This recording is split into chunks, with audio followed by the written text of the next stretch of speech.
We're going to start in 3, 2, 1. Hi, everybody.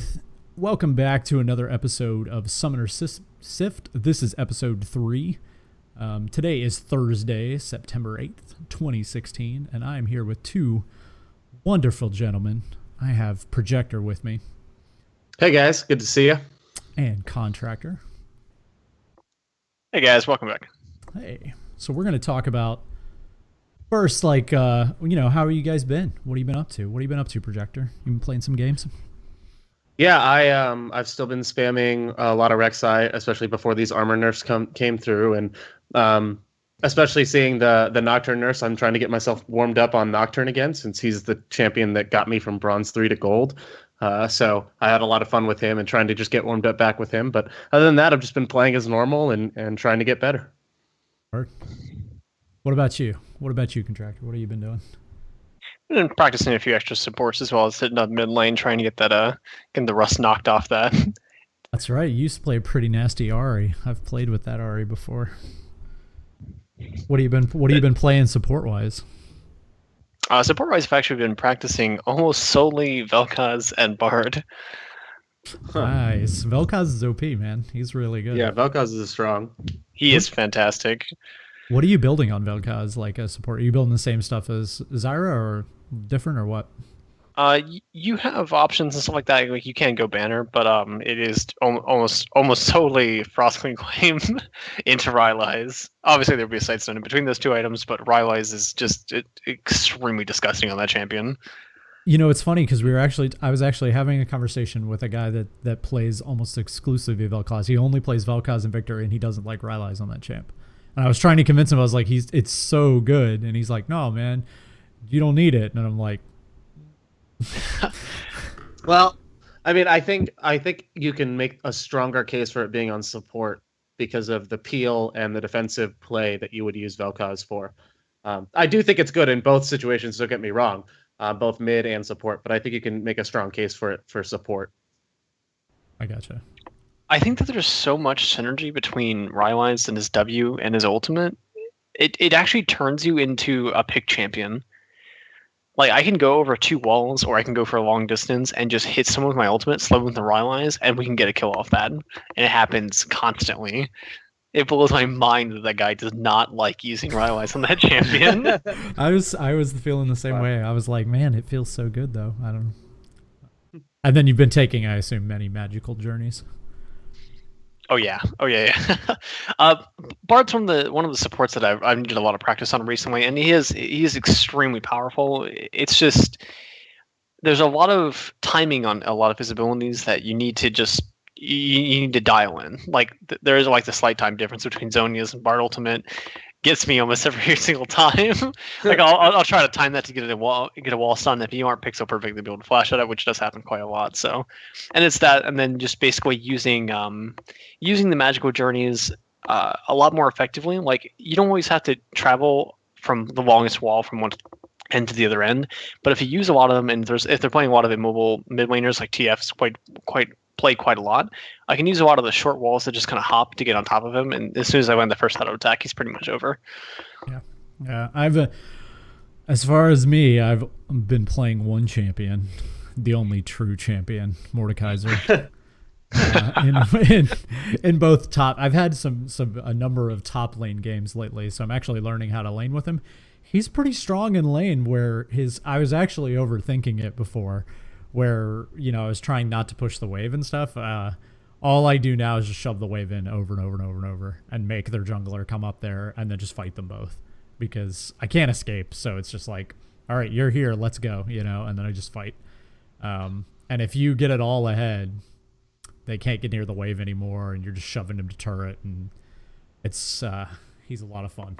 I love me some Mordekaiser, so I think I'm gonna have a better ranking on Mordekaiser, like the Mordekaiser only, but then my main by the end of the season. I have a feeling. So I've actually appreciated when you play top and I play jungle and your Mordekaiser, because it's been helping me a lot more with taking advantage of when pressure from them is diverted elsewhere. And I've also taken some of the pressure that you apply and applied it to my own games whenever I top lane. But it's been really helpful for me to see whenever you pressure them, and how you get like 4 of them to come top after you. It is ridiculous. I've never seen people commit so hard to a laner, but it opens up the rest of the map so much. It's super frustrating when when a jungler goes top and you kill them both, like they will come again because they get so frustrated that they can't kill you, and they will come in force. Like there will be 4 of them, and Mord is the champion that like loves that shit. Like he wants to fight them. Like he wants come them all, bring them all. You know, like I want to fight 4 guys. Especially if, and I think I get away with a lot of nonsense because they don't know what he does. So. Well, okay, so let me ask you this, because you said that you shove turret a lot, and I hear this from higher elo players in Contractor. Maybe you can add into this discussion a bit. But why would you shove in on someone that you're beating in lane rather than just zone them off of CS and make them lose it by their own minions? Because otherwise you're stuck kind of on that weird, like right at the edge of their turret, and you can't CS, but they kind of can CS if they're good under turret, that kind of thing. It's kind of like with Mord, you don't really have a choice. So like if you want to harass them, you have to W a minion. And like when you W a minion, the wave automatically pushes. So you just sort of like accept, okay, all I do is shove the wave.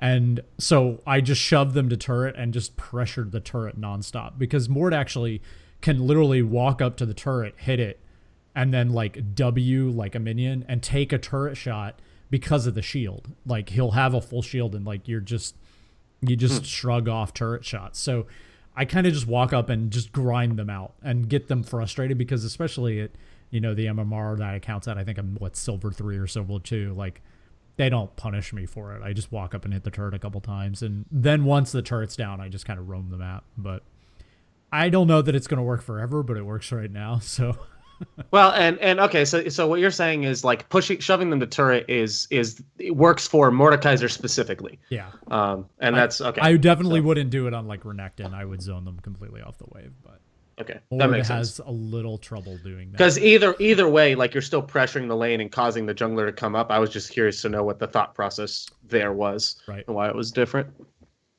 So yeah, that's what I've been doing. I've been playing a lot of Mordekaiser. Yeah, the minion control reminds, the lane control reminds me of Renekton. How as soon as you get that first kill, you were never able to gank that lane ever again. Yeah. It was very likely that the both of you would die. It's also kind of insane how he doesn't have to build damage to do a lot of damage. With that AP scaling on his Q, he just does a million.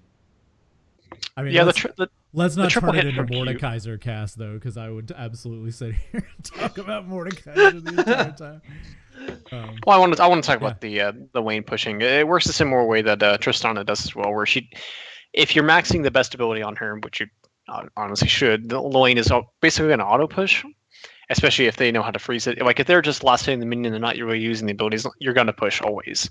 So it's one of those things where you do have a kit that gives you tools against that, because you will almost be pushed in. So it's not quite as detrimental. And if you have the ability to push in that hard and they don't have the same way to remove the wave as quickly as you do, you have lots of tools to fight against them when they push in, because you have the large wave. And you mentioned that it is such a bonus to your fighting because of being able to W that minion. Because without an extra unit there, it does hurt a lot of ability to duel. Yeah, I need the minions. Mord loves to have minions. When you don't have minions on Mord, he feels real bad. But man, when you do, it's so great. Like.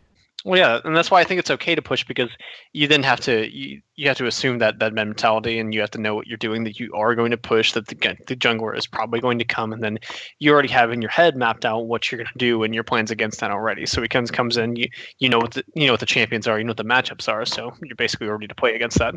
It has been really fun playing just one champion though. So we'll kind of get into that later, but I actually I've learned a lot just playing one dude, regardless of the matchup and regardless of the role.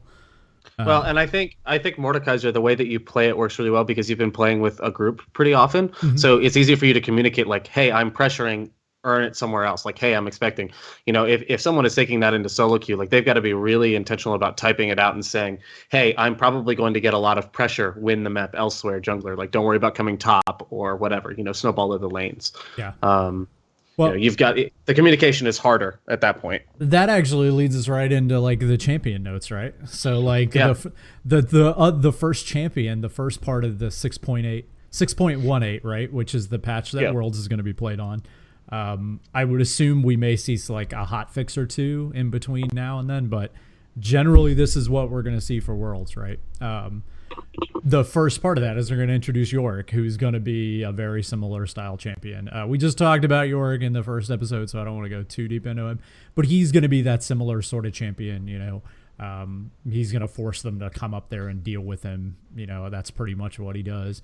Do you guys think, here's my question about Yorick, and I don't want to go too deep into Yorick, but do you guys think that Yorick's going to have a big impact on Worlds or no?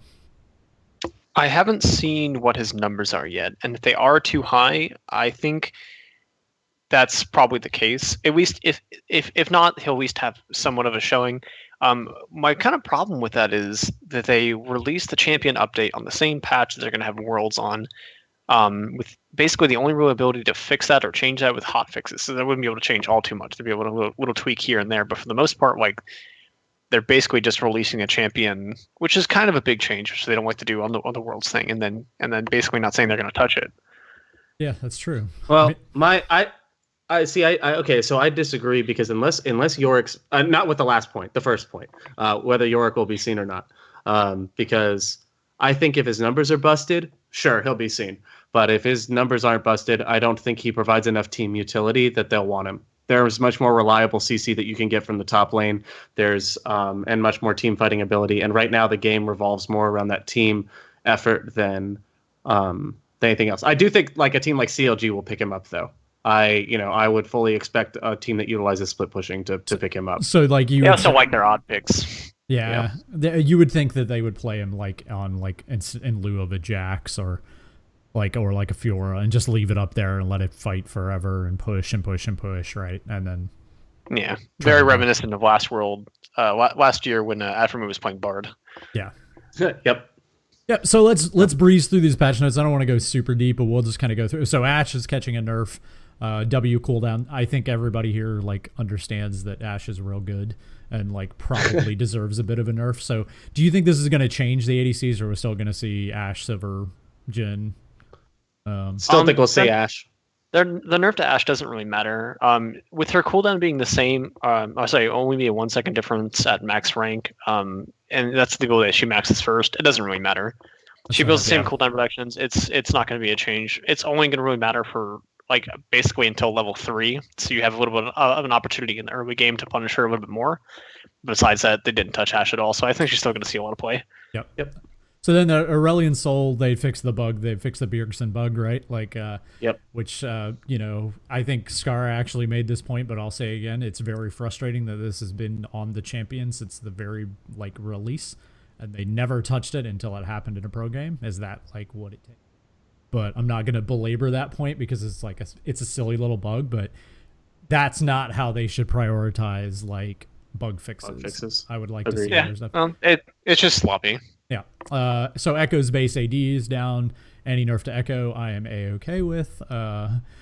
Yeah, I still think it's going to be a problem, though. I don't think that's enough. I don't think it's enough either. I think he's still solid. I really like where their nerf was aimed, though. I really like that they were specifically nerfing the AD ratio because of the synergy between that and Sheen. Yeah. So Gnar, we knew he was going to be back because now you're going back to standard lanes, and when you go back to standard lanes, Gnar.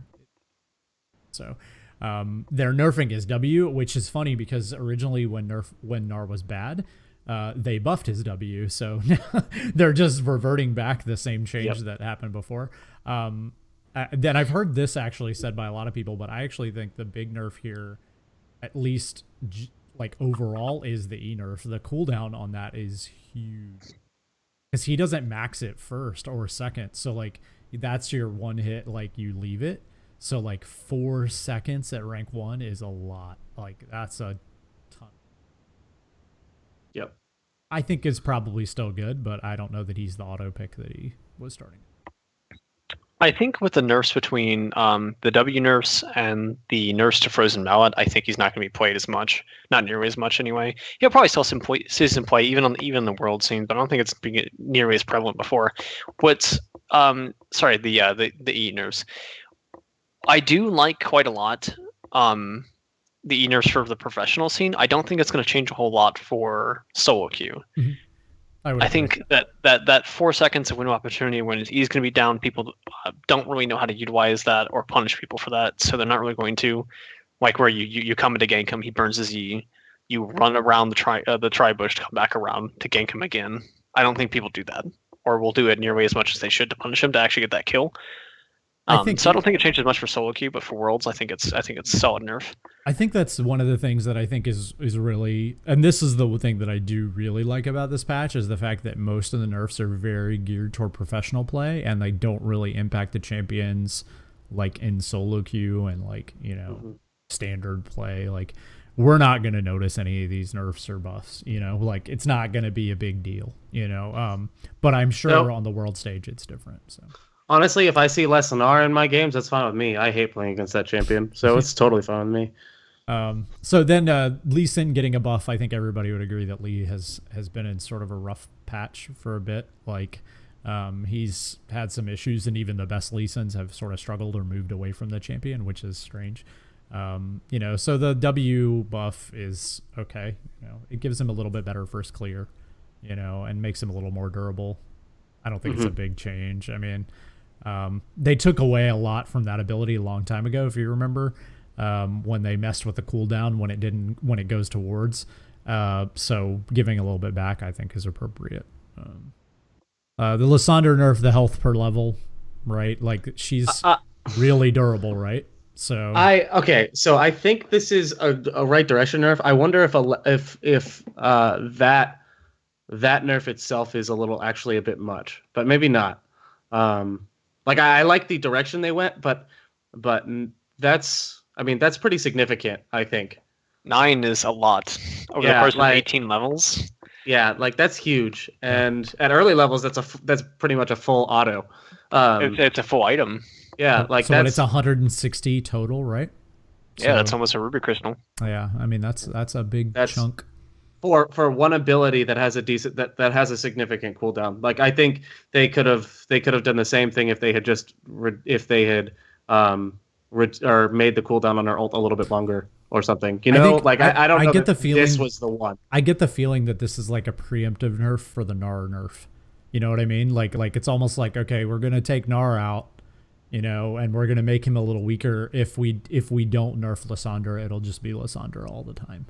You know what I mean? Yeah. Like, so that's fair. I can see that. Yeah, she feels a lot of the same role with the roaming ability, the lots of CC, the catch potential, the lane bullying, all that shit. Yeah, exactly. So like, they don't want them, you know, they don't want it to be like 24/7 Lysandre up there, because I think, to be honest, I think Lysandre is pretty boring to watch. Like, it's not a fun champion to watch on the world stage. So lane bullies aren't that great to watch in worlds either, because they just make you have to lane swap, and then watching lane swaps are boring. You just watch both teams kill the bot and top tower for the first 10 minutes of the game, and that's basically it. Wow. Yeah. So, all right. So then we're moving on to Lulu. They're just fixing a patch. Like, they buffed Lulu a while ago, and it didn't happen. So we're gonna. That's so dumb. Like, that you waited 5 patches to fix that. We're gonna get to another thing that's like that actually drives me crazy, but I don't want. I still do like that they are buffing Lulu, though. I agree. I mean, this obviously didn't change anything that was how she was supposed to function in the first place, so that's whatever.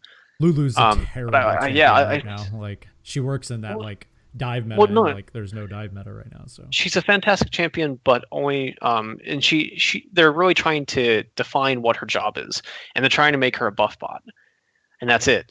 Like, she gives you the shield, she gives you movement speed, she gives you a massive amount of attack speed, and then she has that her ult is, you know, pretty much like her best ability for both peel and for initiating. But yeah, that's I think they're just really trying to finalize her as a buff bot, and she just stays alive with her ADC, and she just makes them a massive monster, and that's basically all she does. Yeah.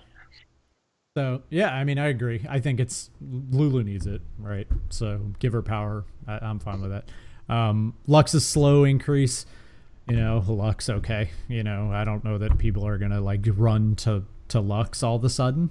I mean, this is a pretty good buff on her E. You know, that's a really good buff on her. It's almost a 10% slow at max rank, but are they gonna play Lux now? I don't know. I mean, no, but we'll see him. We'll see her more in solo queue. I think that E slow hurt. Like, her E already hurts as a slow, so I think you'll see it more in solo queue. Yeah. I'm tempted to play her again as support. One of my biggest problems with her before is that she just didn't really do enough in the bot lane. She accesses and stuff, but with the increase on the slow, I'm tempted to start playing her again. When I haven't practiced her recently, I've taken her mid instead, and I was actually playing some games early this morning after the patch came out, and it does feel a lot different. Like the Lux changes to that E actually feel extremely satisfying. You don't really notice it at first. Then a couple times when you kite with it, and you realize like how more powerful the slow is just enough, because that's all she needed was just a little bit more, and it gets you out of a lot of scenarios. Yeah, it's touching Lux is hard because she is very strong and she just has a lot of base strengths, and so giving her too much is. It feels like Lux has gotten like some sneaky, weird, slow buffs over the while. You know, like they buffed her passive, right? And then they buffed, like now this slow buff, like she's almost there. Like, feels like she might, you know, and she's been fine in solo queue for a while, so. Yeah.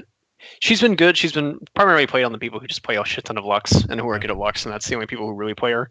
I do like that they nerfed her W and changed it, because since I played Lux since basically since I started playing League, and she's been one of my favorite champions for an extremely long time, but she just didn't really do it enough. And with all the mid laners being for a long time, I think it was in season 3 or season 4 that were like a lot of the AD mid laners, where it was a bunch of Kazakhs and Pantheons like that. I started to play her a lot less, and then mid lane became almost primarily assassins for a long time, which she does okay against, but not a whole lot. Okay.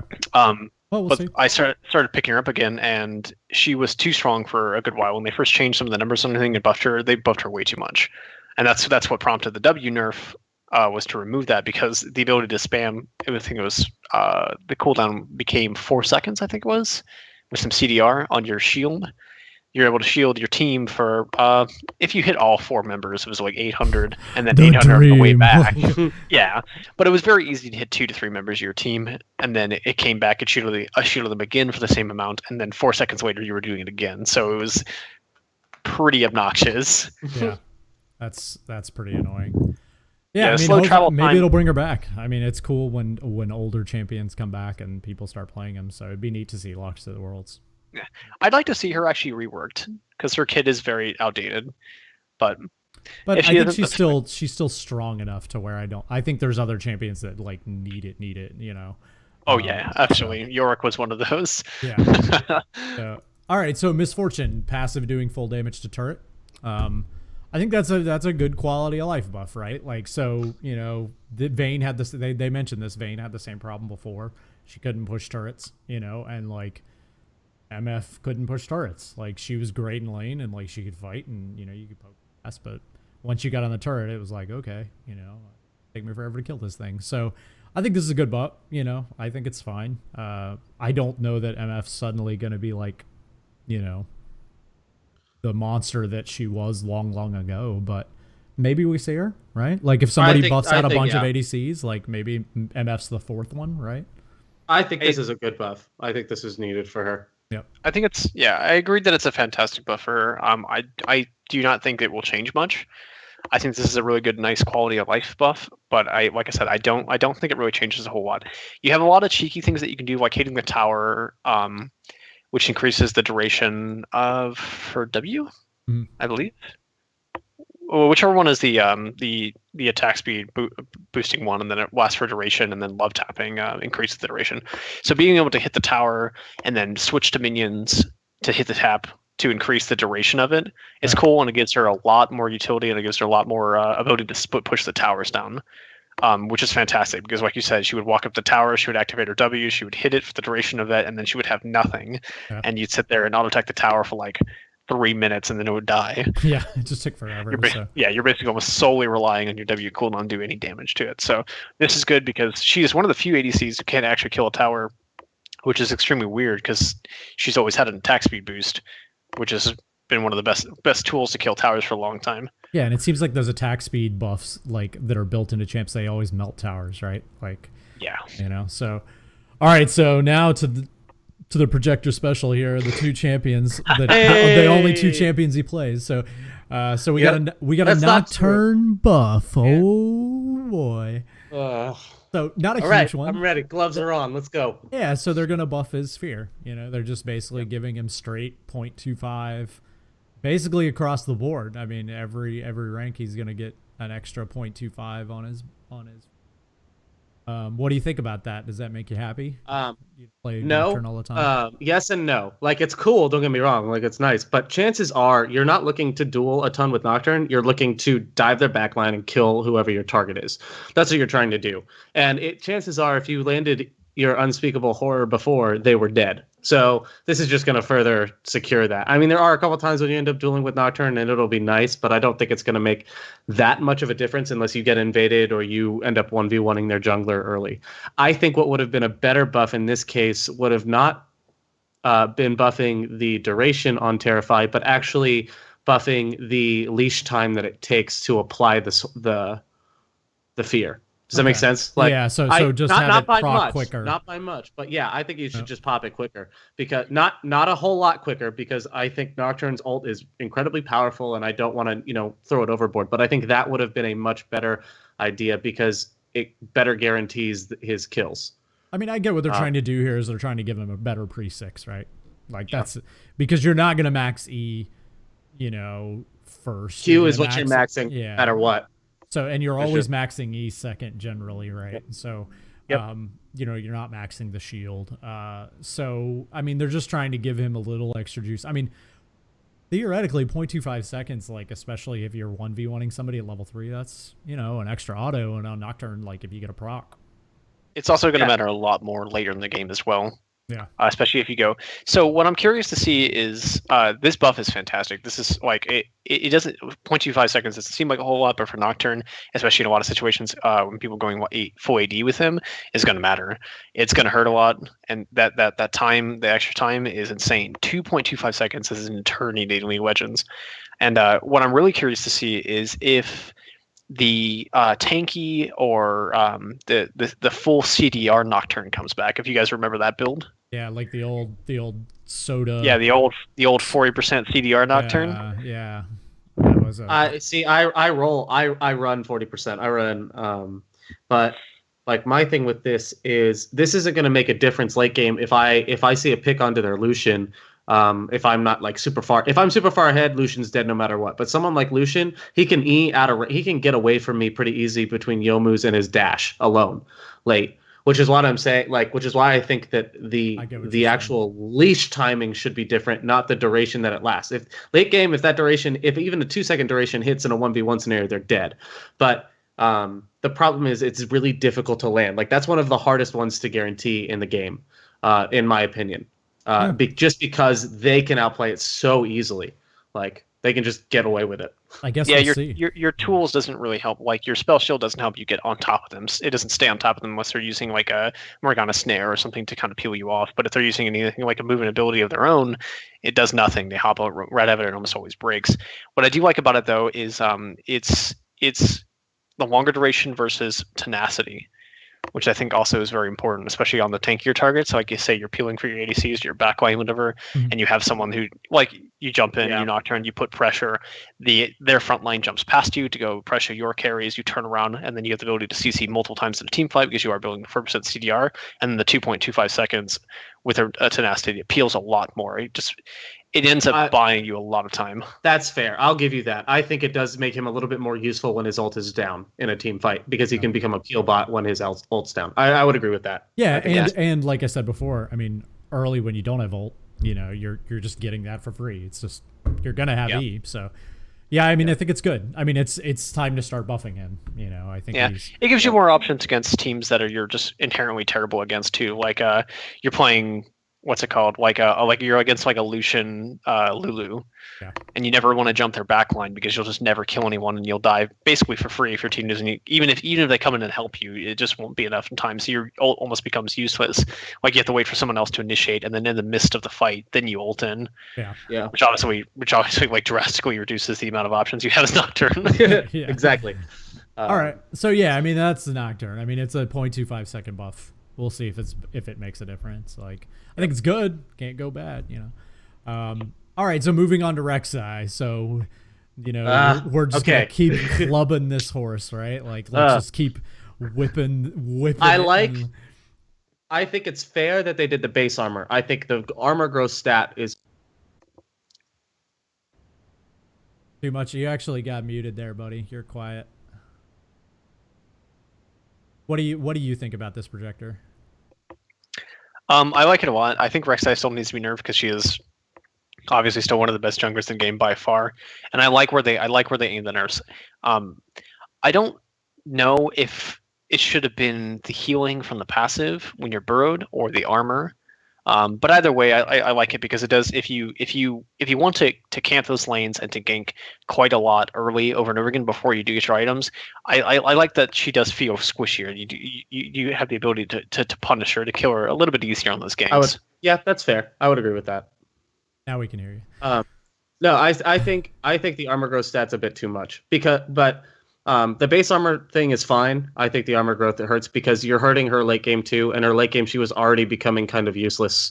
Other than CC, like in solo queue, that's really hard to do. Yeah, you're just a knockout butt.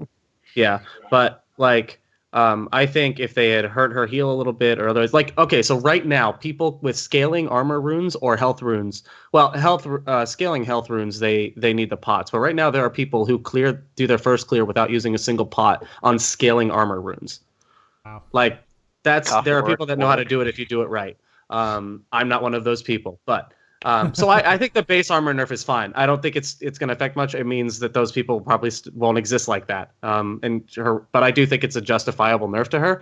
But the armor growth, I think, is a bit too much, in my opinion. I think her armor growth was fine. So yeah, I mean, they're just gonna keep. Here's the thing with this champion: they're just gonna keep nerfing her until they feel better about her. Like until she is not. She's Elise, right? They're just gonna keep hitting her and keep hitting her and keep hitting her until she's Lee Sin and nobody plays her. You know, I mean, that's what I feel like is gonna happen, and they're just gonna they overloaded this kit when they made her, and like she's just gonna keep getting smacked around. Like I agree, and I think it's the same problem with Lee Sin and Elise is they have the ability to do too much, and they have too much damage, and their escape tools are too good. Like overall, the kit of the champion. Like I said this last week. I think that Riot continues to underestimate and undervalue how important mobility is in the game. I think it's honestly the most important stat you can have, and it being on your kit on a spam mobility is disgusting. You get to do more. You get to be more places. It's just the end all be all things. Just think about this: the only new champion that wasn't like pick ban in pro play was Illoi, and she has 0 mobility moves. What about Talia? She has mobility. She has the wall. She has the. Was she pick banned? Oh, there was a period where they were banning her because Bjerg was playing her, and then they nerfed her. Like almost immediately. Remember, Bjerg started playing her, and then they nerfed all her damage. And then they were like, no, we're not going to. And they're still nerfing her. Yeah, so they're still nerfing her. So yeah, well, the Q damage is ridiculous. I agree that we'll talk about that in a second. Yeah. So Rise, we're just bug fixing him. He has a weird bug. They're gonna fix it. He still has a bug. So yeah, he has a bug where rank 1, his ultimate like shows the wrong like. So Rise is non-existent. He's not a real champion. Nobody plays him anymore because they nerfed him into the ground. So hopefully they can get him back to somewhere where he's interesting. Shen, they're nerfing his shield, and they're nerfing his Q. This is probably necessary, right, for pro play. I mean, Shen is like a beast. He does too much damage. Yeah. But the problem, my problem with these nerfs is Q is his only real access to damage at all. Yeah. And even if they're continuing to nerf it because they don't want him to be able to duel that much, he can't functionally do anything. So I've had several games in the past week where our team and their team pick Shen. The enemy top laner would go banner into what's it called? ZZ Rot. Yep. And Shen could not physically touch the minions. And top lane, the first 2 towers in top lane were immediately killed. They weren't dead instantly, but for the next 10 to 15 minutes, they were dead. Yeah. And there's nothing he can do about it. He cannot physically hurt the minions. Well, the problem though is when Shen does that in pro, like if Shen's opponent does that in pro play, like Shen has already won, right? Like it's like I made him build a banner in his Ezreal, so like, now my jungler will just come kill him a bunch of times because he has no, he doesn't have combat stats. But I mean, this is clearly like geared at pro play because Shen isn't exactly running rampant through solo queue, right? Like I'm not having trouble beating Shens, but yeah, neither am I. They just don't. I see him quite a lot. Yeah. And until those people started doing that consistently, where they would just easy run and banner him out of the game every single time, I was seeing him almost every game, every other game at the max. Yeah. So, well, sorry, Shen. Take the nerf. All right. So moving on to Talia, who we just talked about. We're gonna remove there's a nerf on her, taking her wave clearer off of the queue and just completely removing that bonus damage, and then nerfing her E damage at the same time. I'm actually confused why they're double nerfing her. I actually thought like maybe the queue change is just enough, but I think that they want to be sure before Worlds. They don't want to have to change her again. So this is what they're doing, right? Like, I'm very happy for these changes. The Q doing extra damage to minions, it really didn't even matter. It was just kind of icing on the cake. Because if you're playing Talia correctly, your Q, if you're trying to push the wave, almost always has 5 of them anyway, which is at the very least going to kill the melee minions, and that's fine. Having an ability that costs, I think it's 50 to 60 mana, that has the potential to kill the entire wave at level 3 is insane. That's way too much. Way too much. It just gives her too many options to be able to roam. It gives her opponent very few options, because there's a lot of people who can clear the wave at level 1, level 2, and level 3, but there aren't many of them, and not even all of them have the ability to clear the entire wave at first. They have to wait for usually 2 rotations, like Xerath. Like he has to queue the wave on the way in, and then once it's set up again, he has to queue it again. Yeah. And it's like that. And she can do that with a single queue. Now she just has to use like the zones and stuff like that, so she does have less trading potential. But all she's doing is pushing away and leaving. She doesn't even care about using those. This feels a lot like, you remember when they nerfed Aurelion Sol and it felt like it was just like out of the blue, and like everyone was like, "Why are they nerfing Aurelion Sol?" It's like because I think that like Talia is actually a lot stronger than her pick rate, like sort of says. Yes. And yeah. I think that it's like, all right, well, we don't want everybody to play Talia, so we're gonna just do this. All right, well, moving on to Vladimir. So Vladimir, thank you, nerf that champion. I'm super tired of him. Like, just take away everything. I could care less. Nerf Vladimir into the ground, fine with me, because he's not fun to play against. He's never punished for playing badly. It feels like all he does is like, oh, I traded poorly. It doesn't matter because I'm just gonna empower Q you back and and just suck all your life back, and it's just. Any Vladimir nerfs are fine with me. So Skara said this the other day. He basically said that like Vladimir is that champion right now that even if you're behind, you're still at least even and probably still a little bit ahead. Like because of the way his kit works. It's so busted. So I'm really happy about this. I'm 100% solid. Put him in the grave. Put a stake in him. Just throw him into the sunlight. I don't want to see any more Vladimir. All right, so now we're on to Yasuo. So Yasuo, they're basically the story of this is they don't like tank Yasuo, right? So they're gonna nerf his base attack speed and his attack speed growth, and then they're gonna make his armor pen on his ult only apply to crits. I think this is fine. I think this is an okay way to nerf tank Yasuo, right? Without super killing him. I think this is a great targeted nerf. Like, I agree with it. Yeah, ironically, I actually did not see that many Yasuos until the patch notes came out saying that he was nerfed, and specifically why he was being nerfed. And then if I did not ban him, every single game was a Frozen Valley Yasuo, and he shit on everything. It was disgusting. Yeah.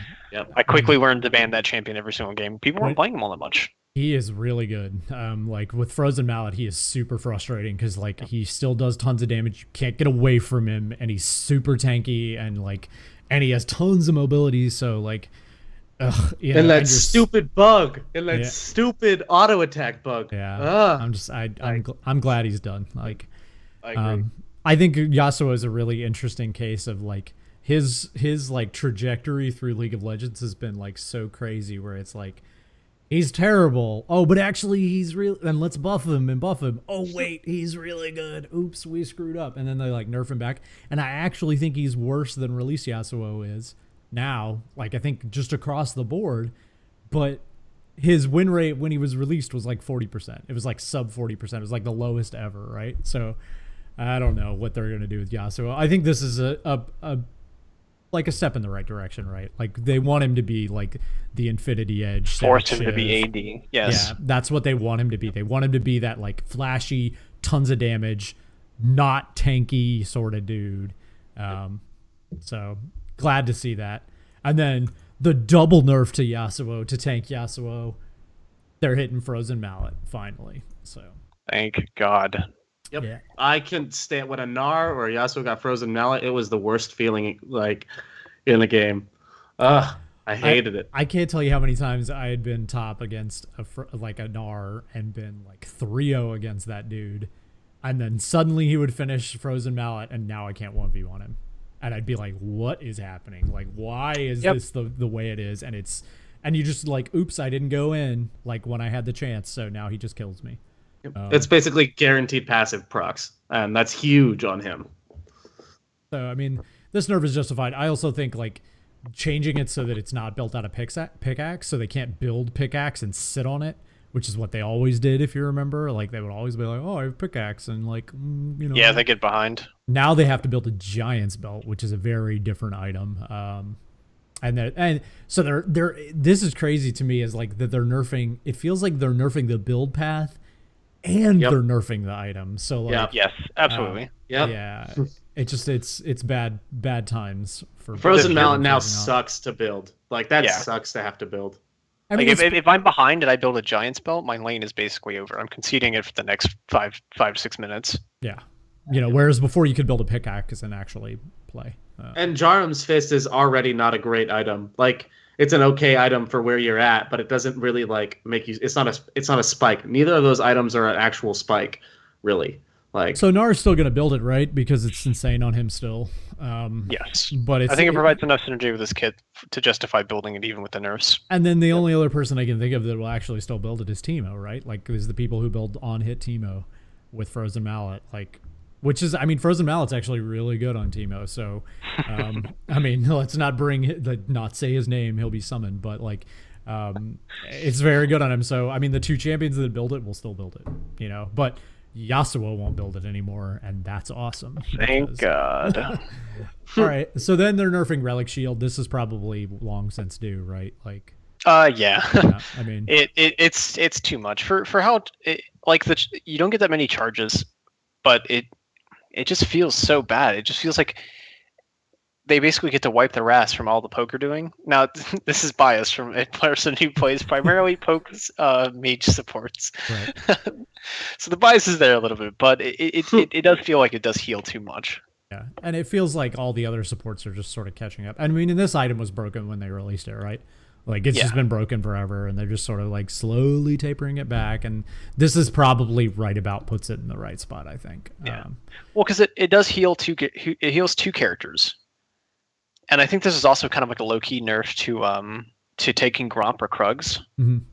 Oh, yeah. Because it does force you to take more damage before you come into the lane. Right. And then when you go back in and you just heal it back up, like, well, you can't just heal it exactly. Because, like, if you know how to if you don't take Krugs or Gromp correctly, like your ADC should take 1 to 2 auto attacks, and you'll take 3 to 4. You have your potions, whatever. So basically, you take Krug or Gromp for free, and then you always have an advantage in your lane the entire time, XP wise.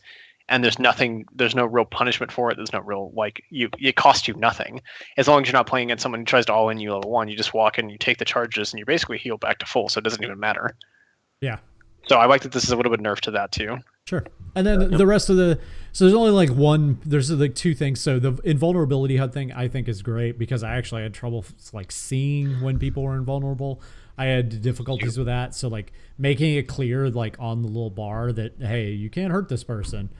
Totally good thing. But like I'll say this, I guarantee you, in a year, every year from now, we're gonna see on Reddit. Today I learned that when someone is invulnerable, they have a their health bar, it. like you're gonna see it. It's like people are gonna be like, "Oh, that's a thing? I didn't know." Like, I think it's good if you know that it's there, like you know to look for it. But if you don't, you're probably actually not gonna notice it, or you're gonna be like, "Why is that there? I don't understand." Yeah.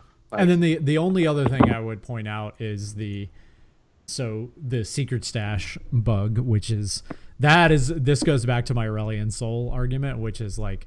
They fixed a bug where Secret Stash wasn't extending the duration of refillable potion, hunter's potion, or corrupting potion. And it's been like that since the beginning of the season. Like, yep. This was a question everyone kept asking. Like, does it affect? And people are like, I don't know. I don't think so. Maybe. I don't know. And like now we know it should have, and they never touched it. That is so Do you think that's like frustrating. a priorities thing? I don't Where they're know. trying to think of a whole bunch of stuff because they have a lot of employees dedicated to upcoming champion design, to current champion balance, to Wii client wise, to skins, like all the development stuff. Do you think a bug like that where it does actually affect gameplay, it does actually affect pro play as well?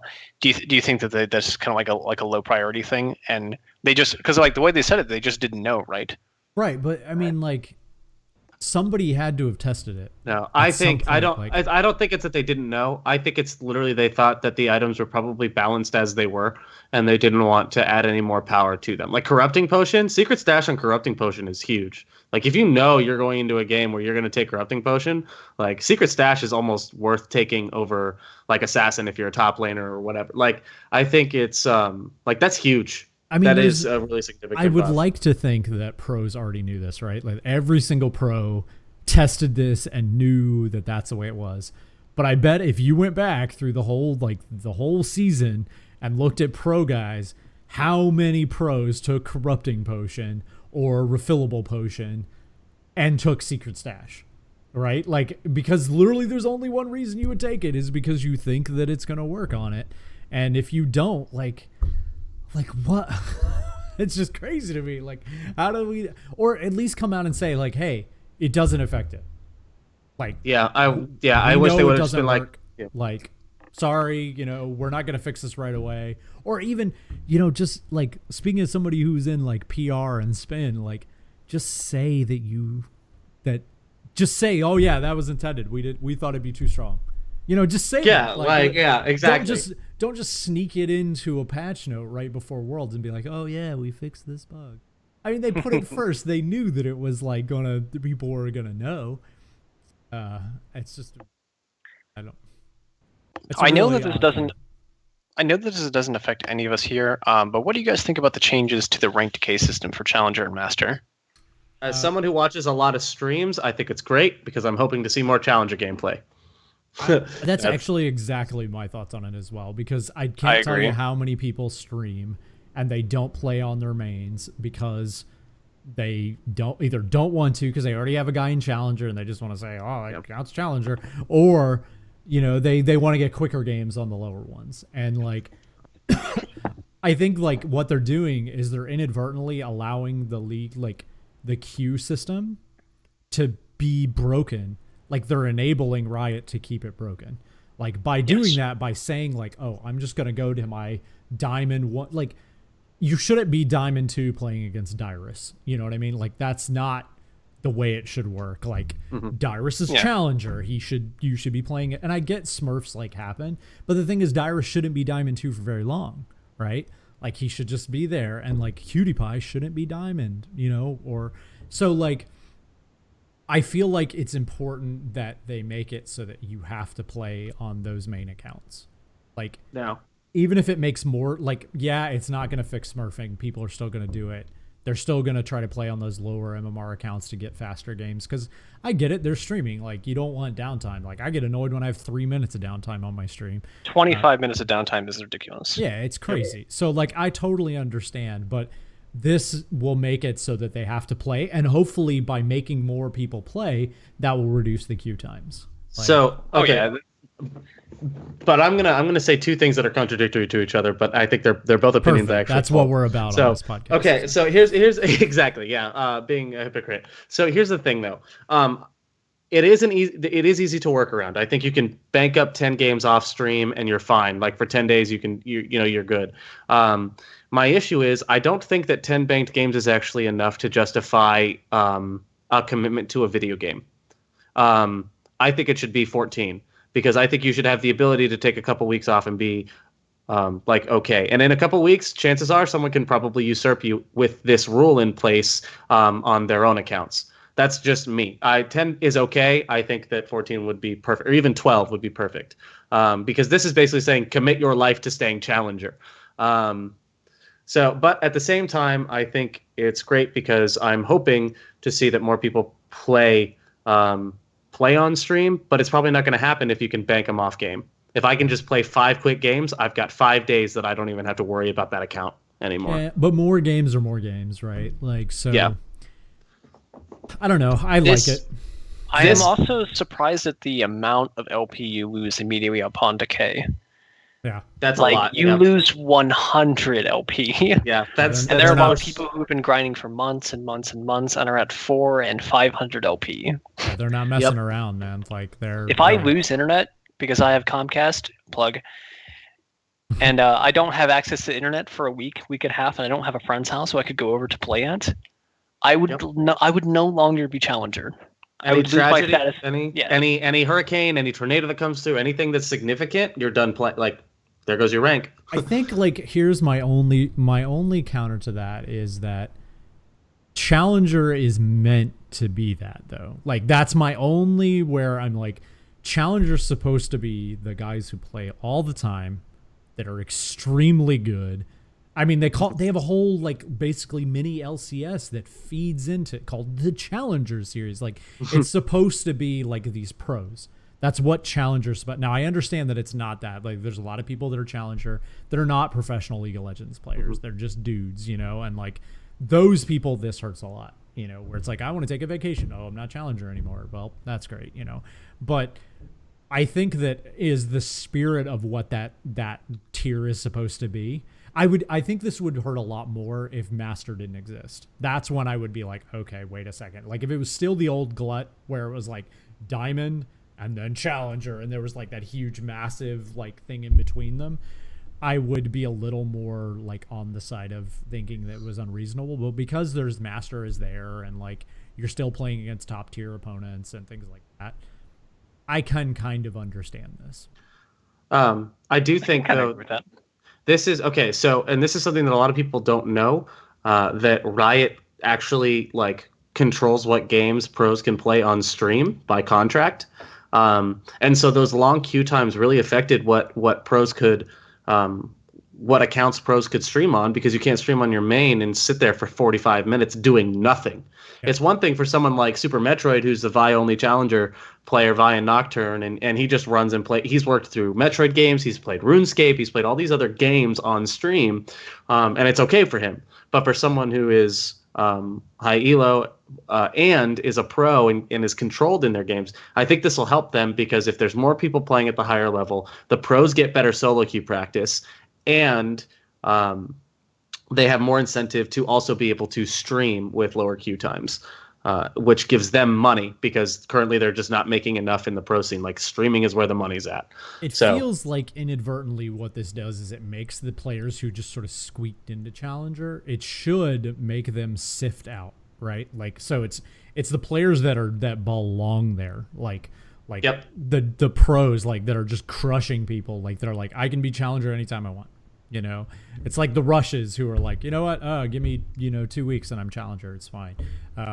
Whereas the guy who like grinds for months upon months upon months and then finally gets there, it's going to be really hard on that guy. You know, it's going to be tough because he's not going to be able to just sort of wait it out.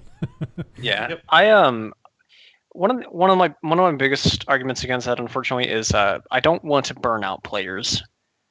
I want players to be able to play League and to play at those the highest levels possible.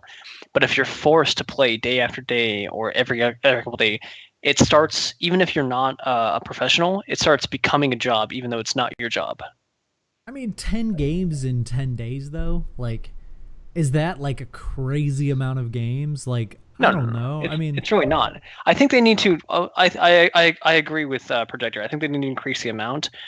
I don't think they probably could reduce some of the LP loss on the what's it called, on the decay on the decay, yeah. But I think people will just kind of try to avoid decaying at all if possible, regardless of the amount.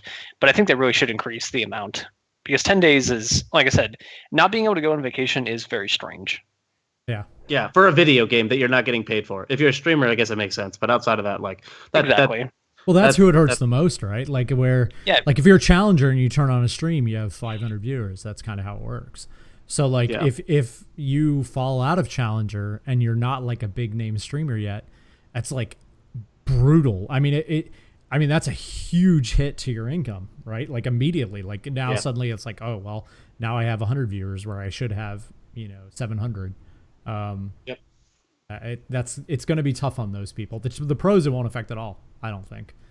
No, because the pros aren't gonna. They can get their account to challenger pretty much whenever they really want to. Like the pros, this 10 banked games is not going to be enough for the pros to really. It hurts the little challenger. Because they're scrimming, they're not even playing like a whole ton of solo queue outside of like they are playing solo queue. Don't get me wrong, they're grinding it out and everything, but they're really focused on scrims and that kind of thing. So it's going to be harder to balance now because they also have to stay above D3. So LP loss is going to be huge for them. They have to keep their account up to stay in the pro scene.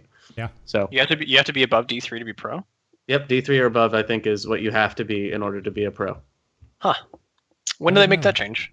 It's been like that for a long. I don't know exactly how long, but it's been like that for a good while. Huh. I know that like Riot won't let you be on the design team unless you're Diamond 5 or above. So like it makes sense that you would have to be at least better than the design team to be a pro. I mean, you have to be able to be like, this champion sucks. You built it wrong. You know, like I mean, at least to be able to give input, like you know, and then you can't get invited to those sweet like.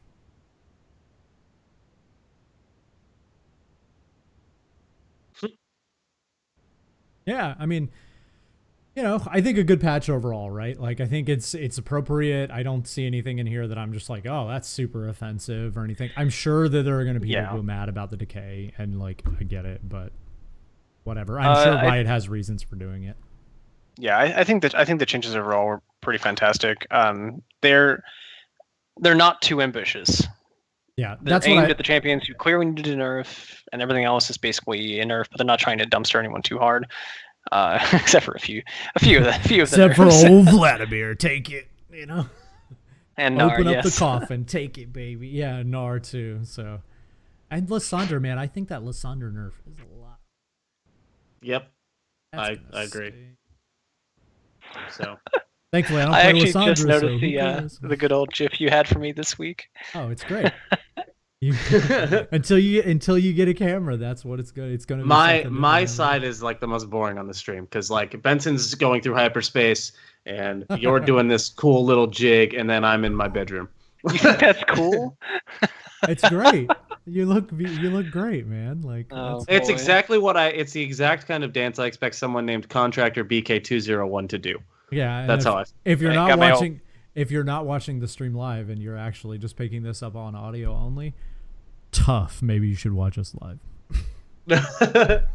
It's a gif of a guy doing like this weird noodly type dance. Yeah, it's in front of a brick wall. To be fair, that's how I dance in real life. So it's pretty accurate. Can confirm. My mating call. My mating call. All right. So I think that's a good cast for this week. I mean, I think that's we went through that patch, and I think. It's going to be interesting to see how it plays out, So one thing I do want to say before we go is we really love to start including a mailbag segment at the end. I'd really like to be answering at least one or two like listener questions. There are people out there that listen. I know you're. If you do, please like tweet at us. You can find us on Twitter. It's Summoners Sift, at Summoners Sift. It's not hard to find. You can also find all of us on Twitter. You can find that information on the website. It's bensongames.com/ and then it's just Summoners. You can also find us on Twitch. We're all over the place, or you can email us. You can just email the questions directly to summonersift@gmail.com. We'd love to answer them and talk about them on stream. So also any ideas for shows, stuff you'd like to hear about. We'll talk an hour about anything. If anybody out there really wants to hear how to play a sweet Mordekaiser, I'm available. Or some sick Nocturne. I got you. Yeah, we're available. But we'd love show topics, so we'll keep making them up. If nobody ever sends us an email, we'll be very lonely. But we would love to hear questions. So please send them in. So I think that's a good cast. So hey, yay, Worlds. We did it. It's gonna happen, boys. Korean versus Korean finals all over again, boys. I would really love to see an NA team get there. Yeah, I would settle for not SKT winning, but if an NA team could win, I think an NA team will at least get to quarters. It's not out of scope, I think, for them to get semis. I don't know about. You heard it here. You heard it here first. Projector says I think top 4 is realistic. NA's making top 4. I'm calling it. I'm calling it. Probably take your money. TSM. Let's go all the way. All the way. TSM. Oh. TSM to the semis. Cool. All right, guys. So, that's the show for this evening. What do you got, Projector? Just wanted to let you guys know you can follow us. We are now online, and so Betsy, if you want to tell them just a little bit where they can find us and how they can actually play games with us as well. Yeah, so you can find me at Benson_tweets. Really, I also stream on this channel.